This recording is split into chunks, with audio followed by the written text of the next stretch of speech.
ജാർഖണ്ഡിൽ വിദ്യാർത്ഥി പ്രതിഷേധം കനക്കുന്നു. നിയമസഭയ്ക്ക് സമീപമെത്തിയ പ്രതിഷേധക്കാർക്ക് നേരെ ജലപീരങ്കി പ്രയോഗവും ലാത്തി ചാർജുമുണ്ടായി. വിവാദങ്ങൾക്കും പ്രതിഷേധങ്ങൾക്കുമിടെ PSC ചെയർമാനെ അറസ്റ്റ് ചെയ്തിരിക്കുന്നു CID. ദൃശ്യം കാണാം.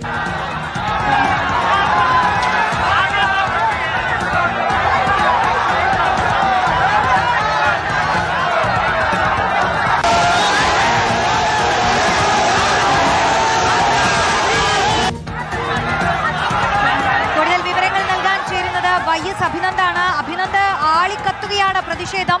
പോലീസിന്റെ നടപടികളും ഇപ്പോൾ ദൃശ്യങ്ങളിൽ നിന്ന് തന്നെ നമുക്ക് ബോധ്യപ്പെടുന്നതാണ്.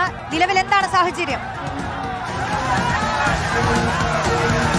റോഷ്നി, ആർത്തിരമ്പുകയാണ് ജാർഖണ്ഡിൽ വിദ്യാർത്ഥി പ്രതിഷേധം. JPSC പരീക്ഷയുമായിട്ട് ബന്ധപ്പെട്ട ക്രമക്കേടുകളിൽ കൃത്യമായ അന്വേഷണം നടത്തുന്നില്ല എന്ന് ചൂണ്ടിക്കാട്ടിയുള്ള പ്രതിഷേധം, നിരാഹാര സമരം ഏതാണ്ട് കുറച്ചധികം ദിവസങ്ങളായിട്ട് വിദ്യാർത്ഥി സംഘടനകളുടെയും വിദ്യാർത്ഥികളുടെയും ഭാഗത്തു നിന്നും ഉണ്ടായിരുന്നു. സർക്കാർ 3 റൗണ്ട് ചർച്ചകളാണ് വിദ്യാർത്ഥികളുമായി നടത്തിയത്. വെള്ളി, ശനി, ഞായർ ദിവസങ്ങളിൽ 3 തവണ ചർച്ച നടത്തിയെങ്കിലും ചർച്ചയുമായിട്ട് ബന്ധപ്പെട്ട് സഹകരിക്കാൻ വിദ്യാർത്ഥികൾ തയ്യാറായില്ല. ഒടുവിൽ സമവായമെത്താതെ ചർച്ച പോവുകയായിരുന്നു. വിദ്യാർത്ഥികളുടെ ആവശ്യങ്ങൾ അംഗീകരിക്കാത്തതിനെ തുടർന്നാണ് ഇന്ന് പ്രതിഷേധവുമായി വിദ്യാർത്ഥി സംഘടനകൾ എത്തിയത്. നിയമസഭയ്ക്ക് മുന്നിലേക്കാണ് പ്രതിഷേധവുമായി എത്തിയത്. പഴയ നിയമസഭയുടെ വാതിൽ നിന്നും പുതിയ നിയമസഭയുടെ വാതിലിലേക്കാണ് പ്രതിഷേധവുമായി വിദ്യാർത്ഥികൾ അവിടേക്ക് എത്തുന്നത്. പ്രതിഷേധക്കാരെ നേരിടുവാൻ വേണ്ടി പോലീസ് ഇന്നലെ മുതൽ തന്നെ അവിടെ സജ്ജമായിരുന്നു. ബാരിക്കേഡുകൾക്കൊപ്പം കിലോമീറ്ററുകളോളം എന്തായാലും പ്രതിഷേധം തുടരുന്നു. മറ്റൊരു വാർത്തയിലേക്ക് വളരെ വേഗത്തിൽ പോകേണ്ടി വരുന്നു.